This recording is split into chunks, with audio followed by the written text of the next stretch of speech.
Behind me is a $1 million Lexus LFA, a car that took over 10 years to make and was the peak of Japanese engineering in its time. But when it was finally released, it was a total sales flop. Why? Sometimes manufacturers knowingly lose millions of dollars just to push the limits of design and engineering. We're talking about halo cars today, baby. Starting with the blue ovals Ford GT90. Not this car, but this car. In 1996, Ford wanted to celebrate the 30th anniversary of their legendary Le Mans win with a new interpretation of the iconic GT40 race car. The Ford GT90 was based heavily off of the Jaguar XJ220. The heart of the GT90, however, was one of the nastiest mills Dearborn ever produced. A big honking V12 from 2 combined modular V8s with not 1, not 2, not 3, but 4 Garrett T2s slapped on for good measure. The resulting drivetrain put out a claimed 720 horsepower. Woo! You could reach a top speed of 235 miles an hour. 235 miles an hour in 1996, that's like 6 million miles an hour now. Ford was originally pretty secretive about whether it would make production. They claimed if it ever reached market, it would cost around $100,000 to $150,000. That's cheap. Not bad, 96 money, that's like 17 million bucks. But Ford said it was never meant to be more than a concept car and would never be produced. I look at this car and I'm like, if I'm a kid in the 90s, this thing's blowing my mind. Blue interior, blue wheels, blue window tint, blue looking at it. All right, so our first car in our first category is one-offs. We're just gonna throw it on the board. What's next? The Yamaha OX9911. Oh, what a name. In the late 80s and early 90s, Yamaha had tried its hand at being an engine supplier for F1 and had developed a handful of high-revving, small displacement V motors.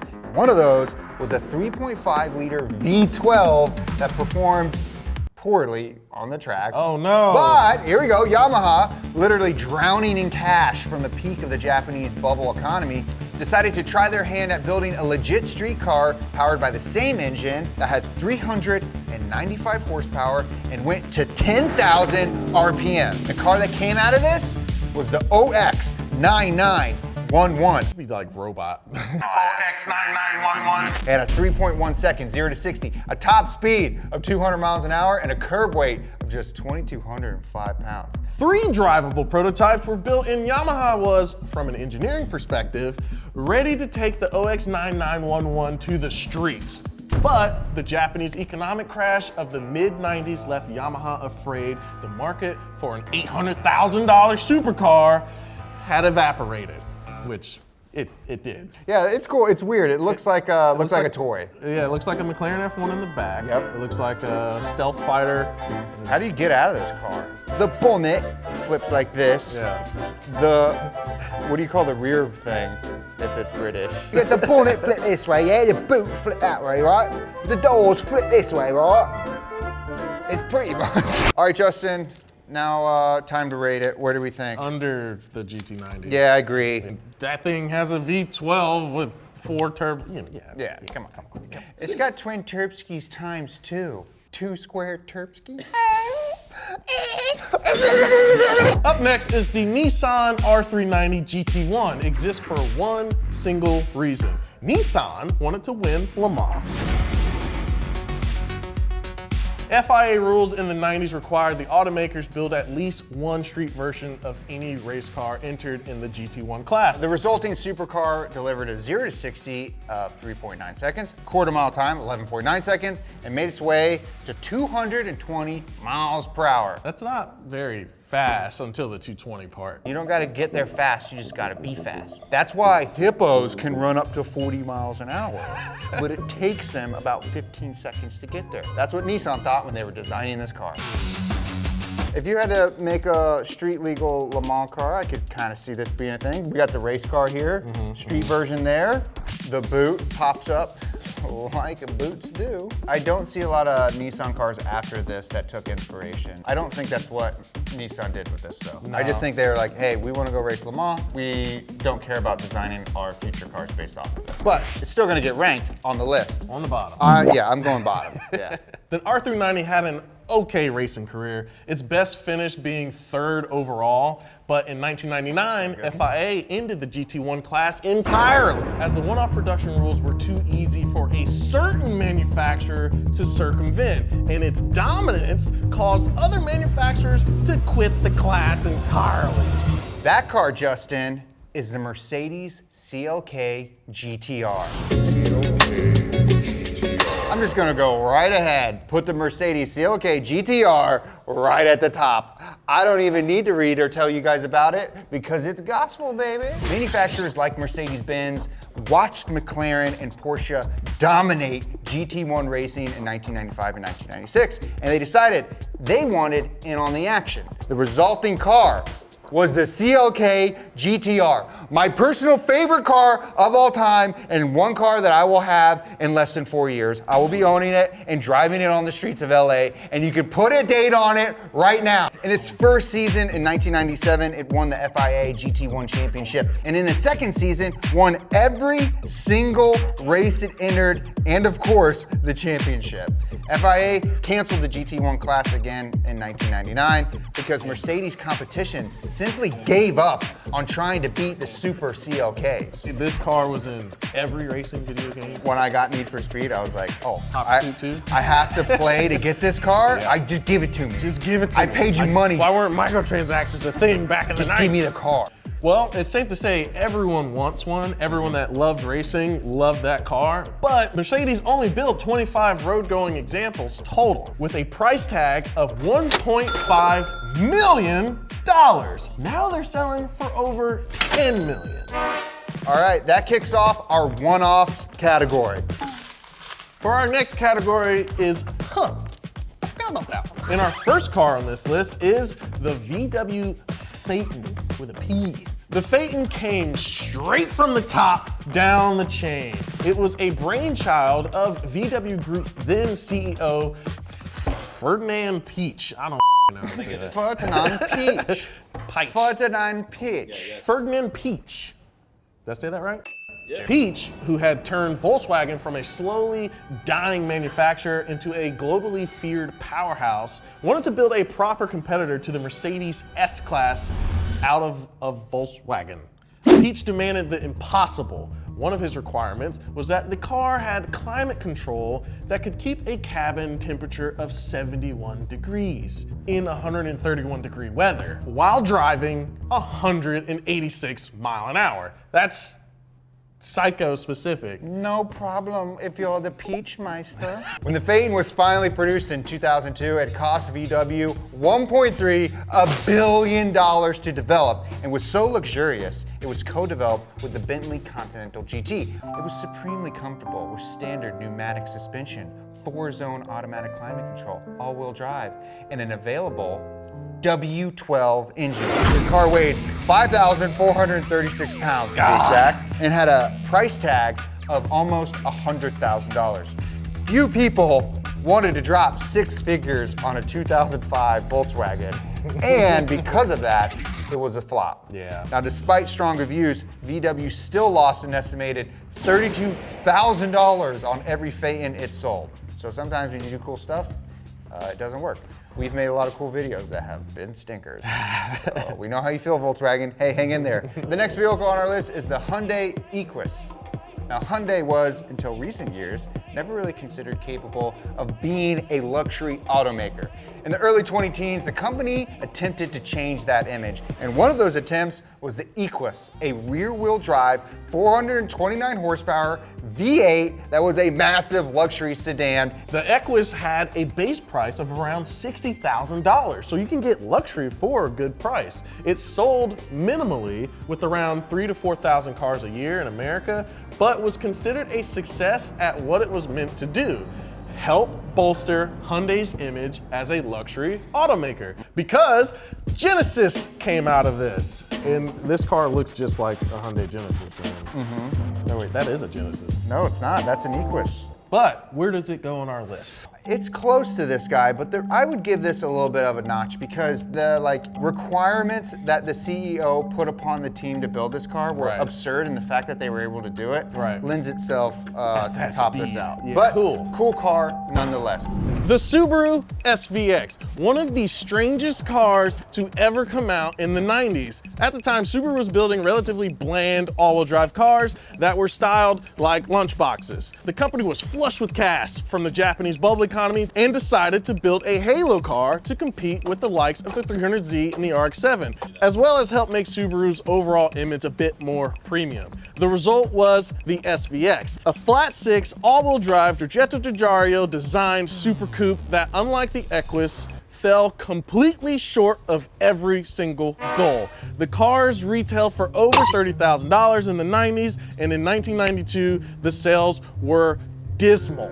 The performance was lackluster, but it had a really good engine. The flat six is punching out 230 horsepower, but the problem is it only came with an automatic transmission. I'm super biased because I have owned multiples of these. I still own two. I love these cars. The thing about these cars is it's a 4-speed with overdrive, but it could go 140 miles an hour. I was taking a gander of the car, and the interior is very nice. If you had a good transmission in this thing, it would have probably been a lot more successful, I reckon. I have a 6-speed in mine, and it rips. So now it's time to rate the Subaru SVX, Justin. Well, you know where I want it. I know where you want it. You're a little biased. But you know what? I don't care about any of these cars enough that I'm gonna put it right there because that's where I know you want it. Now our next category .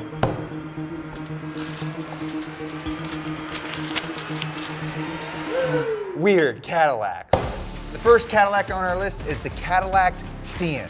The Cadillac CN was the V12 mid-engine Uber Caddy that almost came to be. The CN was unveiled at the 2002 Detroit Auto Show as a functional prototype, just like the Ford GT90, with a Cosworth-built all-aluminum 7.5 liter, 750 horsepower V12 engine mounted in the middle of the ProDrive built carbon fiber chassis. All these American V12s that never came to be. I know, kind of a bummer, right? The Italians got it. Now, rumor has it that the styling was allegedly based on the F-22 Raptor fighter jet.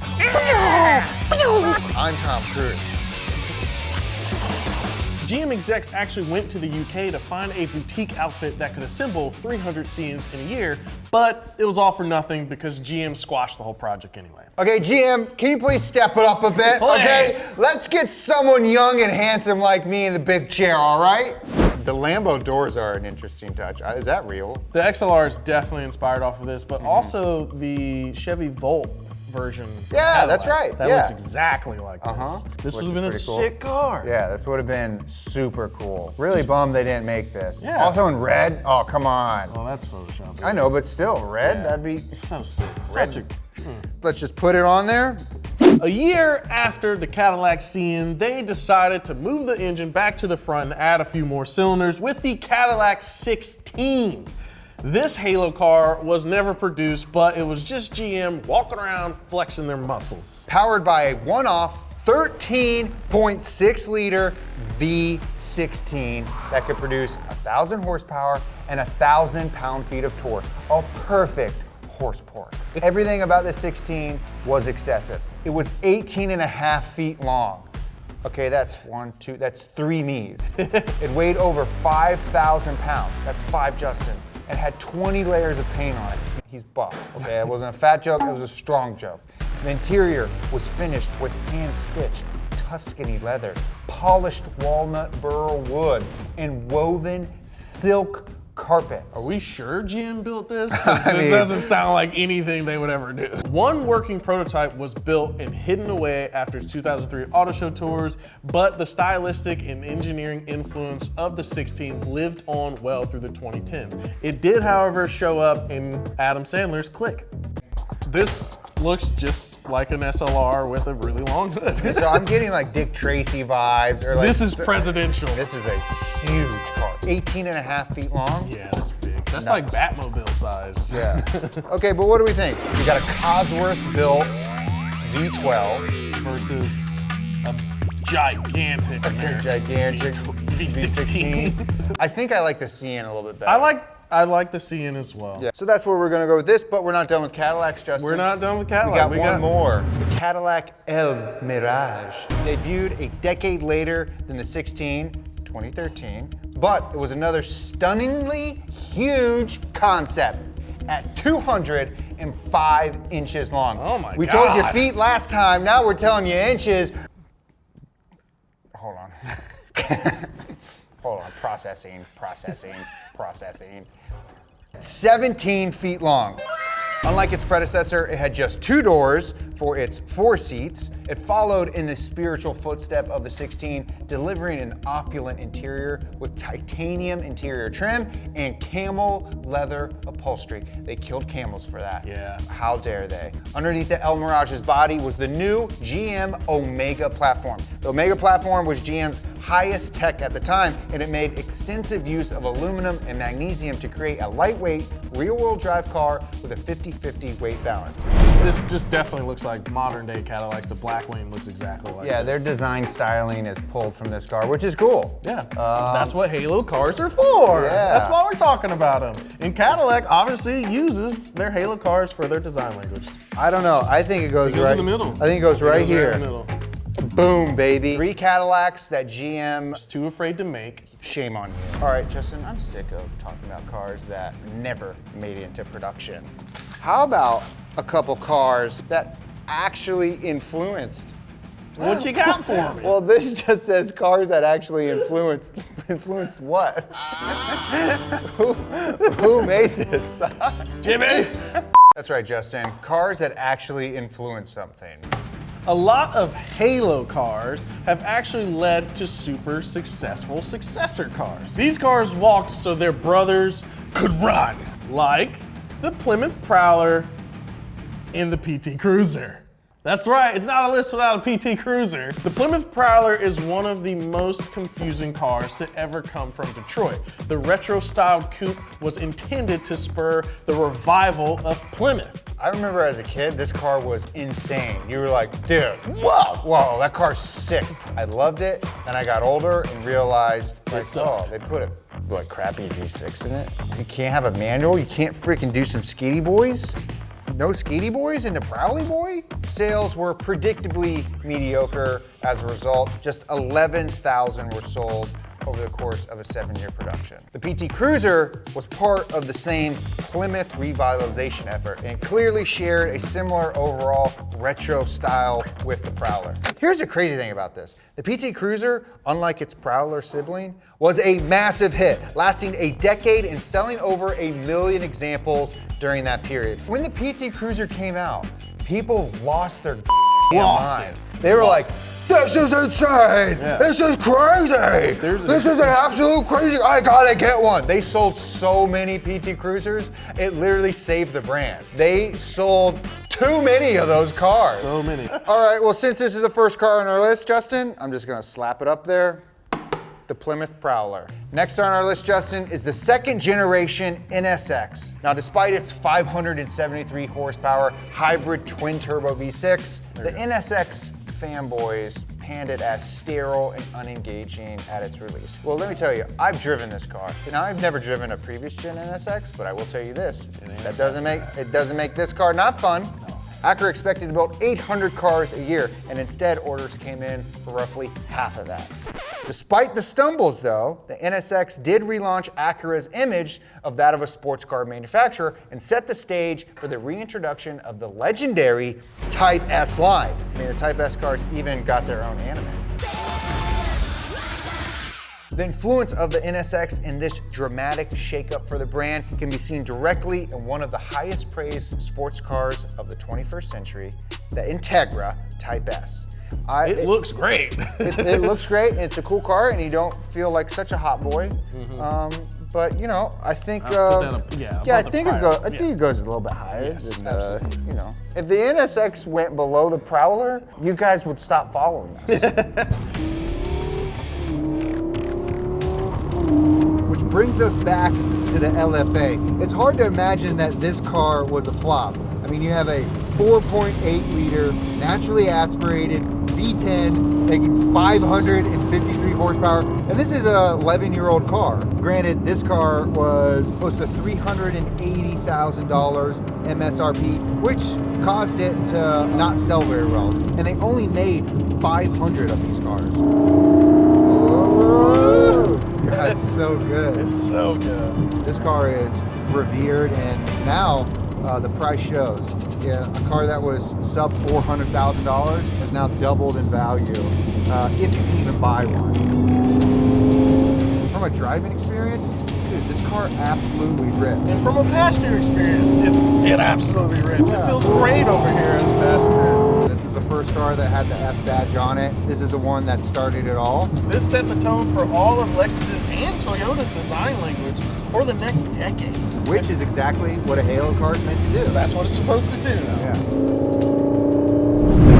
The Lexus LC500 is a 5-liter front-engine V8 powered coupe that uses the same carbon fiber tech Lexus developed for the LFA. Yeah, these cars are sick. They look like baby LFAs. Got a great V8 that sounds really good. So they took stylings from it. They also took some of the auditory experience you get with these cars. They sound amazing. They're a tenth of the price, I guess, on the used market compared to what an LFA costs. Perfect example of a company building a Halo car and then from that Halo car making a production model that can be shared by the masses. All right, well, Justin, we got to put it on the list. Well, NSX, LFA. LFA was great. I love the NSX. I will say this though, the LFA set the design language for the entire brand. The SUVs, soccer mom mobiles, these types of cars, they all share this design language. So I think from terms of just being impactful on a brand, to me it's close. These are very close. They're like, think about if the LFA didn't exist, I don't think Acura would have ever made the NSX again. I never thought of it like that. A little competition does the branding good. Good for us too. I hope you guys enjoyed that. If you like this video, we got a bunch of cool merch. Check this shirt out. This is a sweater.